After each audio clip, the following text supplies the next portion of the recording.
Purbaya Yudhi Sadewa. Nama itu mendadak jadi magnet pemberitaan sejak Presiden Prabowo Subianto menunjuknya sebagai Menteri Keuangan Republik Indonesia menggantikan sosok legendaris Sri Mulyani Indrawati. Langit ekonomi tampak cerah waktu itu.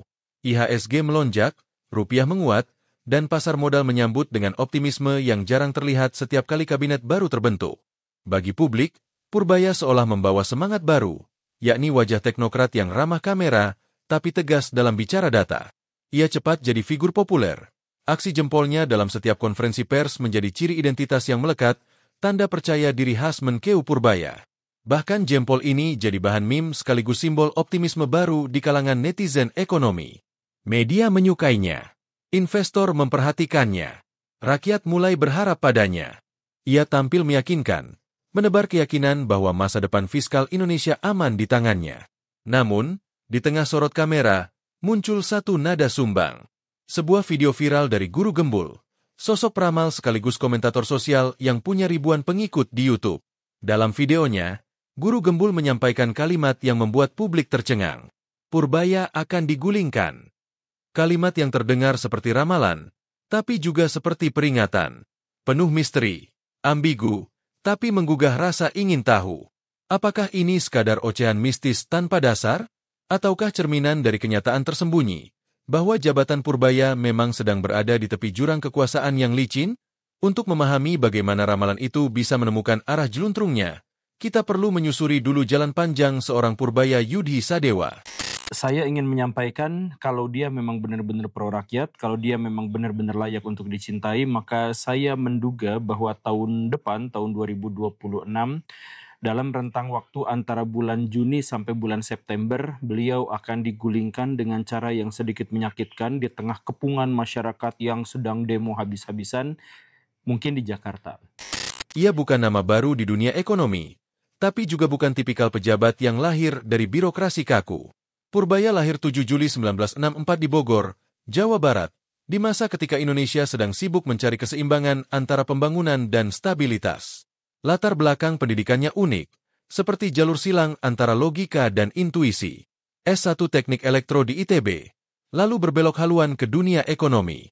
Ia meraih gelar MSc dan PhD di Purdue University, Amerika Serikat, universitas yang dikenal kuat di bidang riset ekonomi terapan. Dari sini, orang mulai melihat pola. Purbaya bukan sekadar birokrat, tapi seorang teknokrat berpikir sistemik, orang yang melihat ekonomi bukan cuma dari angka, tapi dari mekanisme energi sosial yang menggerakkan angka itu. Dalam dunia ekonomi, nama Purbaya mencuat lewat kiprahnya di Lembaga Penjamin Simpanan, LPS, tempat ia menjabat sebagai Ketua Dewan Komisioner sejak 2020 hingga 2025. Periode itu tidak mudah. Pandemi, krisis kepercayaan, dan ancaman resesi menghantam berbagai negara. Namun LPS di bawah Purbaya dikenal cukup stabil, mampu menjaga kepercayaan publik terhadap sistem perbankan, serta memperkuat posisi lembaga keuangan dalam masa transisi ekonomi. Saat Presiden Prabowo Subianto melantiknya sebagai Menteri Keuangan pada 8 September 2025, publik menyambutnya dengan dua rasa, harapan dan kekhawatiran. Harapan, karena ia datang dengan reputasi bersih, rasional, dan berani. Kekhawatiran, karena ia menggantikan figur besar seperti Sri Mulyani yang sudah dianggap ikon integritas dan kestabilan fiskal. Langkah pertama Purbaya langsung mengguncang pasar. Ia mencairkan saldo anggaran lebih, SAL, senilai 200 triliun rupiah ke bank-bank negara. Langkah ini bukan kecil. Ini suntikan likuiditas raksasa, yang tujuannya mempercepat perputaran uang dan menyalakan mesin kredit nasional. Bagi sebagian ekonom, kebijakan ini seperti menyalakan kembali turbin ekonomi setelah tidur panjang pandemi. Namun bagi sebagian lainnya, kebijakan itu berisiko tinggi, karena bisa memanaskan inflasi jika tak dikawal dengan ketat. Purbaya sendiri menjawab dengan tenang. Negara tidak boleh takut menyalakan mesin, selama kita tahu kapan harus menekan rem. Kalimat itu, entah disadari atau tidak, mencerminkan falsafah ekonomi keseimbangan, mirip dengan pemikiran Aristoteles tentang the golden mean dan filosofi Jawa, ngelining ora keli, ikut arus, tapi tidak hanyut. Artinya, ekonomi harus bergerak, tapi kendali tidak boleh lepas. Purbaya juga menargetkan pertumbuhan ekonomi 6%, naik dari tren 5% pasca pandemi. Ambisi ini berani, tapi juga logis, mengingat dorongan konsumsi domestik dan proyek strategis yang mulai menggeliat lagi. Ia paham, pertumbuhan tidak bisa digantungkan pada investasi asing saja. Ia bicara tentang revolusi kredit rakyat dan pentingnya mendongkrak konsumsi kelas menengah ke bawah, bukan hanya menjaga stabilitas angka makro.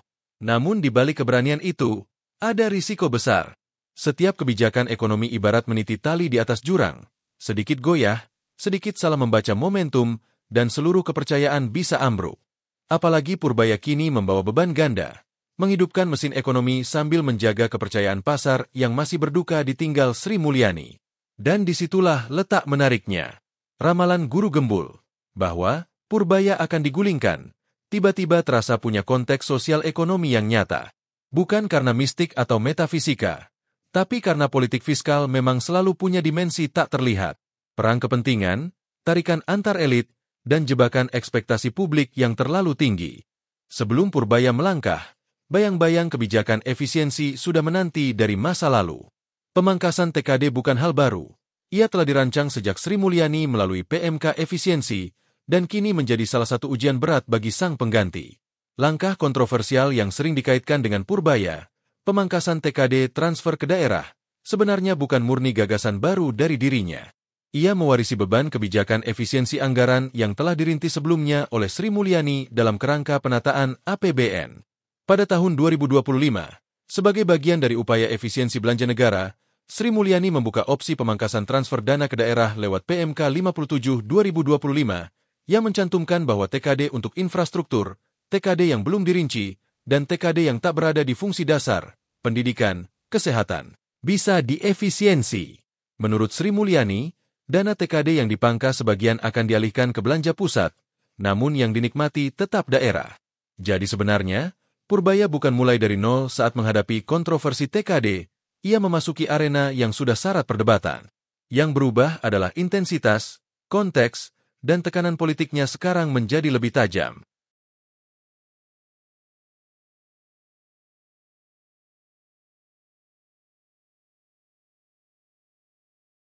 Warna baru di tangan Purbaya.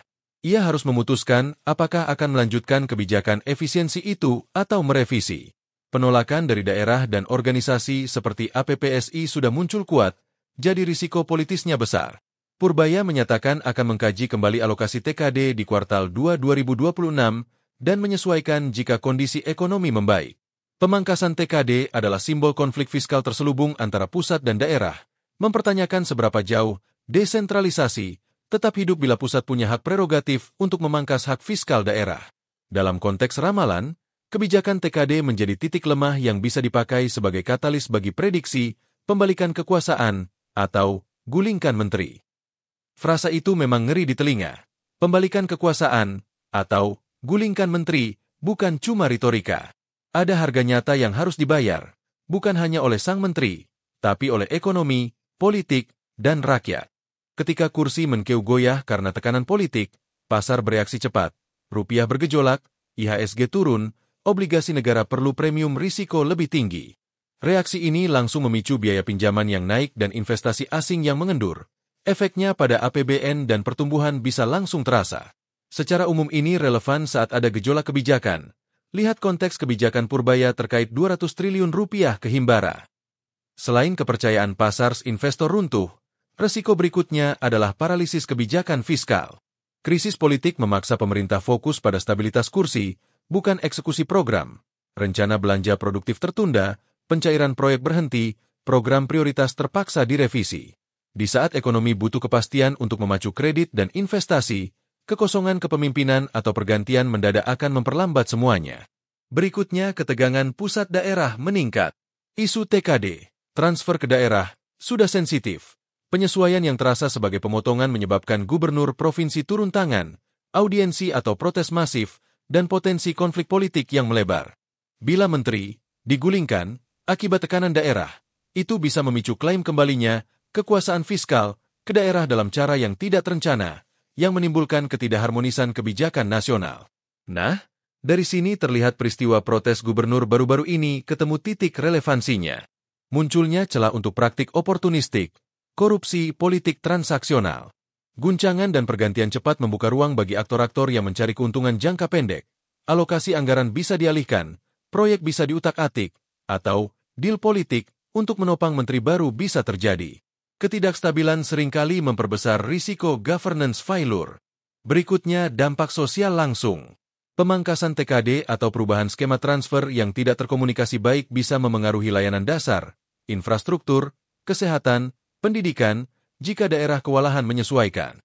Itu artinya rakyat yang merasakan langsung beban kebijakan, yang pada giliran berikutnya memperbesar protes sosial. Namun di balik semua hitung-hitungan dan manuver politik itu, ada ruang bagi optimisme yang tak boleh hilang. Sebab, seperti kata Bung Hatta, krisis adalah ujian bagi bangsa untuk menegaskan arah cita-citanya. Purbaya Yudi Sadewa mungkin sedang menghadapi badai, tapi badai tidak selalu pertanda kehancuran, seringkali justru sinyal bahwa kapal sedang menembus samudera yang lebih luas. Ya, tekanan politik bisa datang dari berbagai arah, DPR, kepala daerah, bahkan opini publik yang terus berdesir di media sosial. Tapi di tengah semua itu, terbuka kesempatan besar bagi seorang teknokrat untuk membuktikan bahwa rasionalitas dan keberanian masih bisa berdiri tegak di tengah hiruk-pikuk politik. Karena kalau dipikir jernih, yang kita butuhkan bukan menteri yang populer, tapi menteri yang mampu membuat keputusan tidak populer demi masa depan. Pemangkasan TKD, efisiensi fiskal, atau restrukturisasi dana SAL, semua kebijakan itu bisa terasa pahit sekarang, tapi disitulah investasi kepercayaan publik diuji. Sejarah mencatat, Sri Mulyani pernah juga dihujat karena langkah serupa, namun belakangan diakui sebagai sosok yang menegakkan disiplin fiskal di tengah tekanan. Purbaya kini berada di posisi yang sama, di titik di mana keputusan rasional bisa keliru di mata politik, tapi benar di mata sejarah. Dan disinilah pentingnya kepemimpinan presiden. Kalau Prabowo tetap memberikan ruang bagi teknokrat seperti Purbaya untuk bekerja dengan data, bukan drama, maka Indonesia sebenarnya sedang memasuki fase kedewasaan baru. Politik yang tahu kapan harus berhenti mengintervensi sains ekonomi. Mungkin benar kata Guru Gembul, tekanan itu akan datang, pertarungan energi kuasa akan meletup. Tapi ramalan bukan vonis. Ia adalah peringatan agar bangsa ini belajar. Kalau Purbaya bisa menyeimbangkan rasionalitas ekonomi dengan komunikasi publik yang empatik, kalau ia mampu menjelaskan bahwa efisiensi bukan pemangkasan semata tapi penataan ulang masa depan, maka badai ini bukan akhir, melainkan awal babak baru. Sebab sejatinya, reformasi fiskal itu tidak bisa dikerjakan oleh orang yang takut kehilangan jabatan. Dan kalau bangsa ini bisa menjaga agar keberanian tetap di atas kepentingan politik sesaat, maka sejarah kelak akan mencatat bahwa di tengah gelombang rumor dan ramalan, masih ada orang yang memilih tetap berpikir jernih demi Indonesia. Pembalikan kekuasaan atau upaya menggulingkan menteri, dua istilah yang terdengar ngeri dan tidak sedap di telinga. Namun, di balik bahasa yang keras itu, terkadang terselip satu kenyataan, bahwa ada kebijakan yang menyentuh terlalu dalam, memotong terlalu tajam, dan menyinggung terlalu banyak kepentingan. Pemangkasan TKD, misalnya, mungkin dimaksudkan sebagai langkah efisiensi dan disiplin fiskal. Tapi di lapangan, keputusan itu seperti angin dingin yang menampar wajah birokrasi daerah, terutama bagi mereka yang sudah terbiasa dengan kenyamanan lama. Dan di titik itulah, politik mulai bekerja. Bukan soal benar atau salah, tapi siapa yang bisa menahan badai, dan siapa yang terpaksa mundur karena kehilangan pijakan. Reaksi publik muncul seperti gelombang yang tak bisa ditebak arahnya. Di satu sisi, sebagian masyarakat melihat langkah itu sebagai bukti ketegasan. Akhirnya, uang negara digunakan lebih hati-hati. Tapi di sisi lain, terutama di daerah, suara ketidakpuasan mulai terdengar pelan-pelan, dari ruang rapat DPRD, dari forum kepala daerah, sampai bisik-bisik di koridor kementerian. Di istana, suasana tak sepenuhnya tenang. Presiden dihadapkan pada dilema lama, antara mempertahankan menteri yang tegas tapi tak populer, atau mengakomodasi tekanan politik demi menjaga keseimbangan koalisi. Sementara sang menteri sendiri tetap dingin. Tak banyak bicara, tak banyak tampil. Ia tahu, dalam politik, bukan yang paling keras yang bertahan, tapi yang paling sabar menunggu badai reda. Namun badai kali ini berbeda. Ia tak hanya berisi angin politik, tapi juga rasa sakit dari mereka yang kehilangan tunjangan, kehilangan muka, bahkan kehilangan rasa aman. Di tengah sorotan tajam kamera dan sorak politik yang riuh, ia memilih diam. Bukan karena tak punya jawaban, tapi karena tahu, dalam setiap keputusan besar, akan selalu ada pihak yang merasa dirugikan. Ia bukan tipe pejabat yang mencari aman. Gaya bicaranya lugas, kadang terdengar kering, tapi setiap kalimatnya selalu berisi angka dan argumen. Ia datang bukan untuk menyenangkan semua orang, Tapi untuk menata ulang arah keuangan negara yang sudah terlalu lama dibiarkan bocor di sana-sini. Kalau uang rakyat dikorbankan demi kenyamanan politik, katanya suatu kali dalam rapat tertutup, maka kita tidak sedang memimpin negara, kita sedang menipu generasi berikutnya. Ucapan itu beredar cepat di antara pejabat dan wartawan ekonomi, seperti petir yang membelah langit musim hujan. Bagi sebagian orang, ia pahlawan anggaran. Bagi yang lain, ia hanya menteri keras kepala yang tak tahu seni kompromi. Namun seperti kobau di padang tandus, ia tahu risiko setiap langkah. Kuda yang ditungganginya bisa memberontak kapan saja. Peluru politik bisa datang dari segala arah. Tapi ia tetap maju, bukan karena yakin akan menang, melainkan karena tak ingin menyesal pernah berhenti di tengah jalan.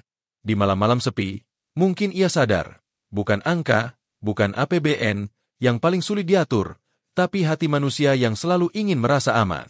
Dan disitulah beban sebenarnya berada. Bukan pada kebijakan yang keras, tapi pada kesadaran bahwa setiap keputusan bisa mengubah nasib ribuan keluarga pegawai di seluruh negeri.